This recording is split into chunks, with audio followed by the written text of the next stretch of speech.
So, we're going to do support and resistance one more time, but with a completely different view. Now, it's a method that I use. It's very original.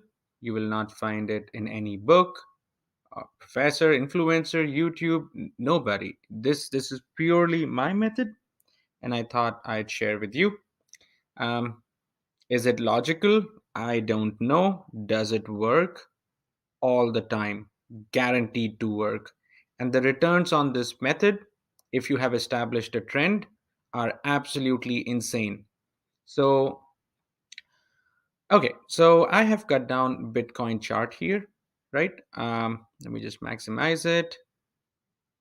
Yeah, let's maximize it. So I've cut down Bitcoin chart here. We are sitting at this point, right? We don't know at this point of time whether Bitcoin will go up or it will go down.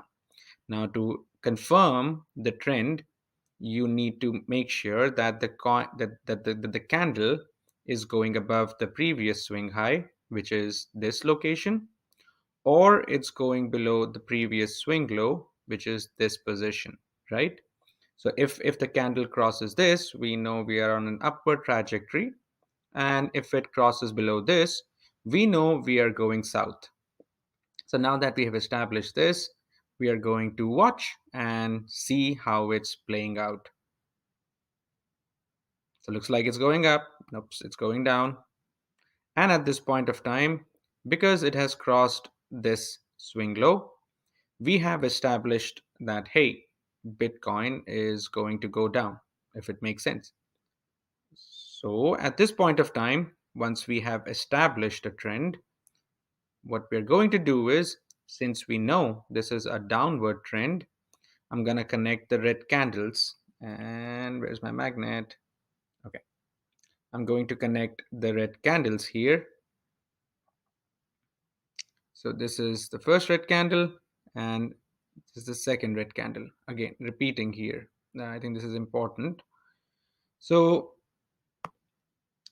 again, I'm not connecting the outermost points here. I'm not connecting the highest points.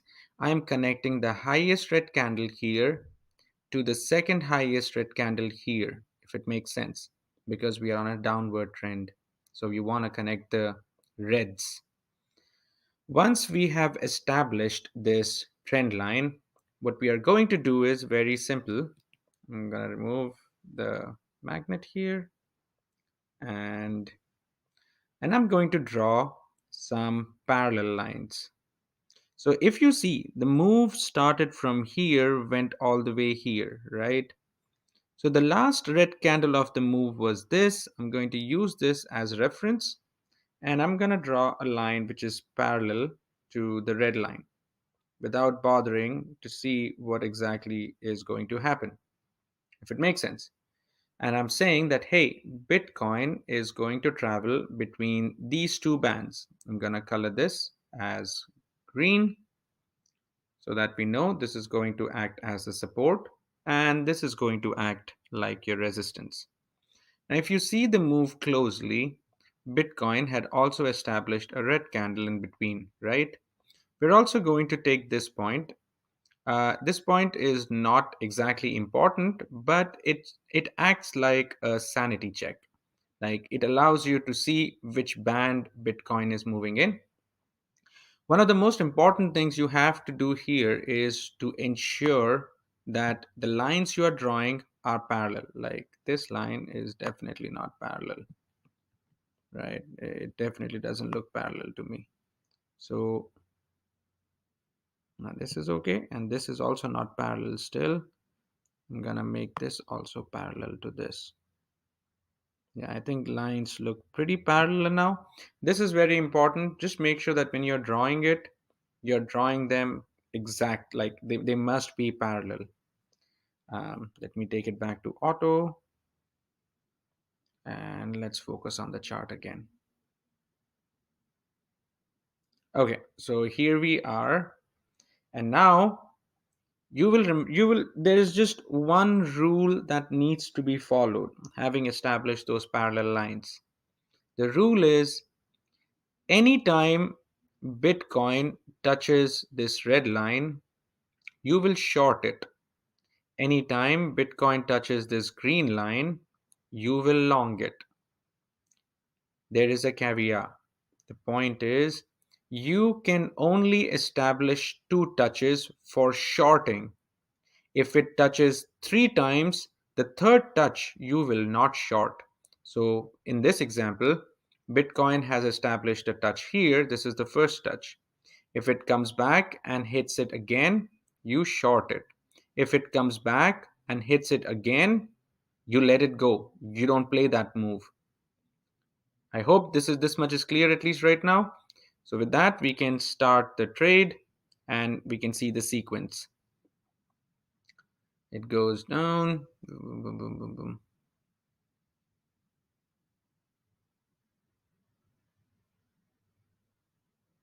Okay.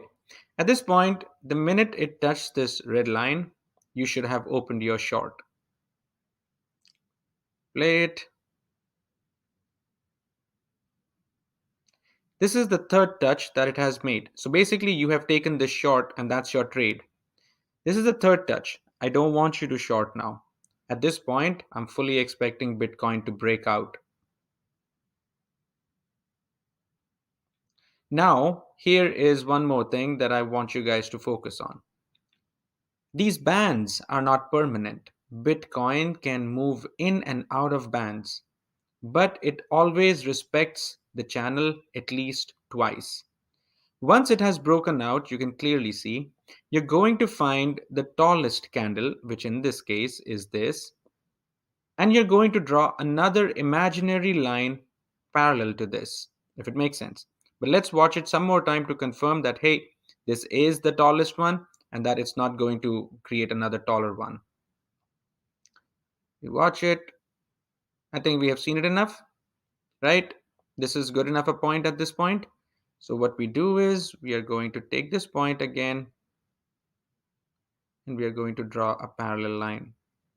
I hope it is easy so far. Nothing much to be done. You just draw the parallel line here and you're going to say, hey, if so by drawing this, first thing you're establishing is and saying that, hey, earlier this was the external perimeter. Now this one serves as the external resistance. So you can take this resistance and make it dashed just to show that it has become weak. And this is the main resistance we are playing at. And this is the support we are playing at because there has been no touch on this support. With that, we continue the chart. This is the first touch. If you can see, the first touch was established here. The second time it touches this, we are going to short it. And you can see the minute it touched it, it started short, like the short was successful. And you can see if you had put up a long here, you would have again gained massively on that long also. At this point, there is nothing you can do. It's between these two. You have to wait for it to either come back to support so that you can long it one more time if it falls down, or you have to wait for it to come and touch the red the resistance so that you can short it. Let's continue.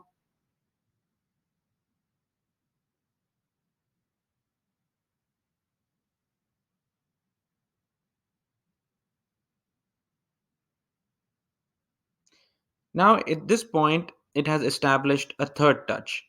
Now, at this point, it can go out, it can break out, and if it doesn't have enough strength, it can fall down as well. But the probability of this and this is 50-50. Again, depends on how risk averse you are.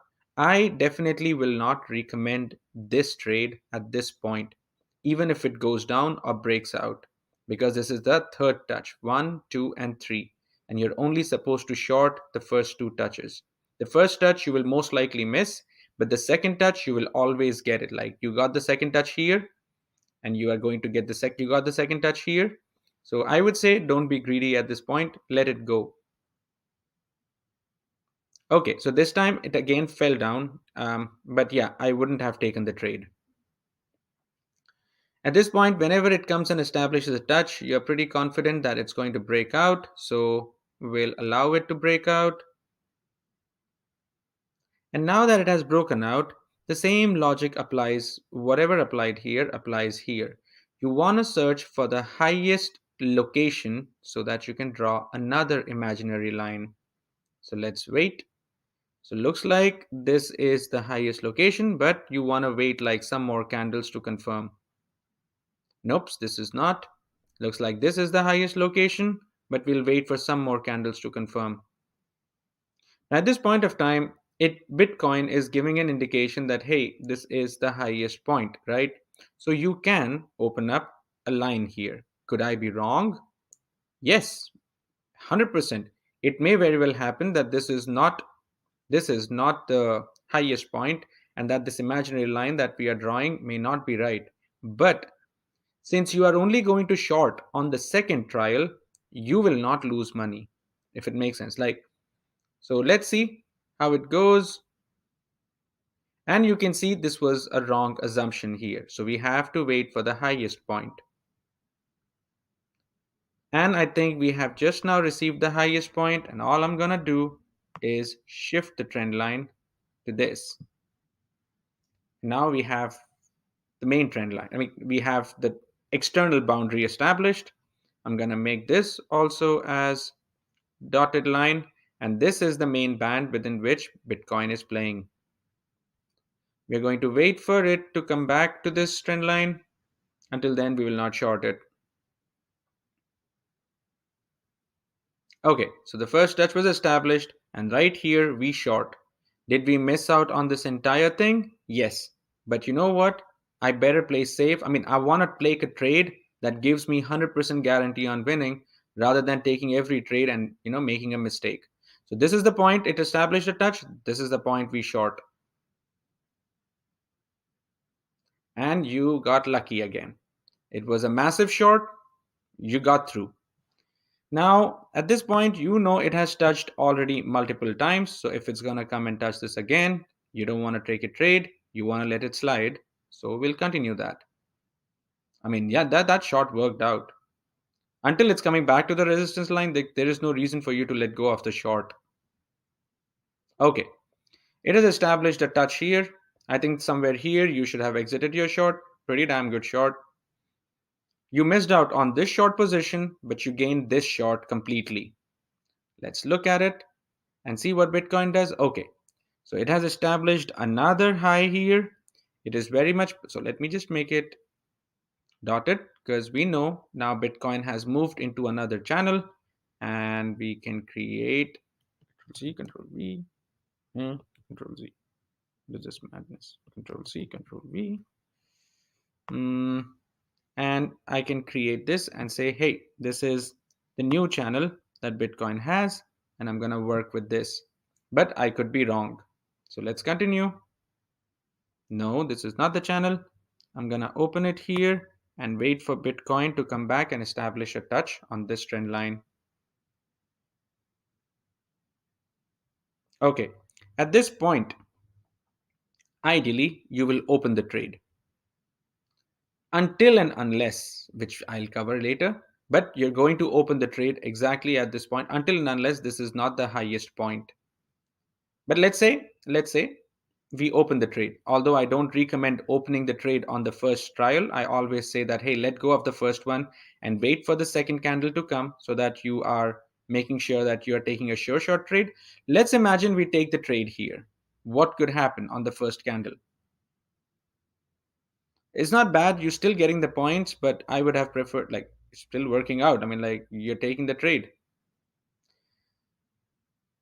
Although this is resistance, at this point, it is acting as a support. Now, ideally, again, repeating the same things again and again, I would much rather you not take this trade. Even if you feel like, hey, I'm making money, don't.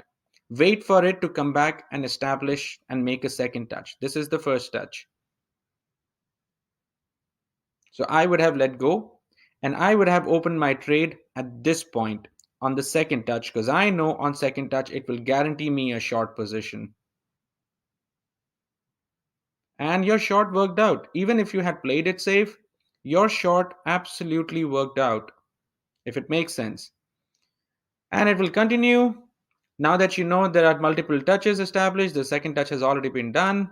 Once it comes back and makes the third touch, it's going to go sideways. And at this point, you're going to find, hey, this is the highest point. I'm going to move this one more time to this and put it here.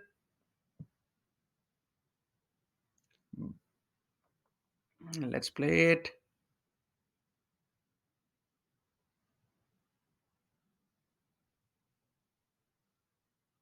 So again, do we have the highest point here? Yes. So this was also not the right point. We will shift it to this. Again, you're not opening the short position here, right? You're opening the short position only on the second touch. So you have not lost anything. Now at this point, you can see Bitcoin has started moving up, right? So what do? You don't do anything. The reason being, what was the last swing high? This was the last swing high, right? Until and unless Bitcoin has crossed this swing high, we cannot for sure say that, hey, the trend is over. So we'll wait, just like we started. At this point, Bitcoin has crossed this swing high, and you know the downward trend is over, and you are in an upward trend. And then you're going to reverse the exact thing that I had done before. Now, if you want to see what I had done before, then if you remember this chart that I make and generally give out, I think you would be able to understand. Yep, this is the chart that I generally provide. This is the exact same thing that I have done on an upward trajectory. I had shown you the prior chart on a downward trajectory, but this is the upward trajectory chart. Same logic applies. It touches the outer band, you short it, you'll make money. It touches the lower band, you long it, it will make money. So the idea remains the same. It's all about these bands and support resistances. Just remember the rule that, hey, it has to be only twice, and on the third, you take the short on the second try, and the third try, you let it go. Hope it makes sense and hope you guys liked it.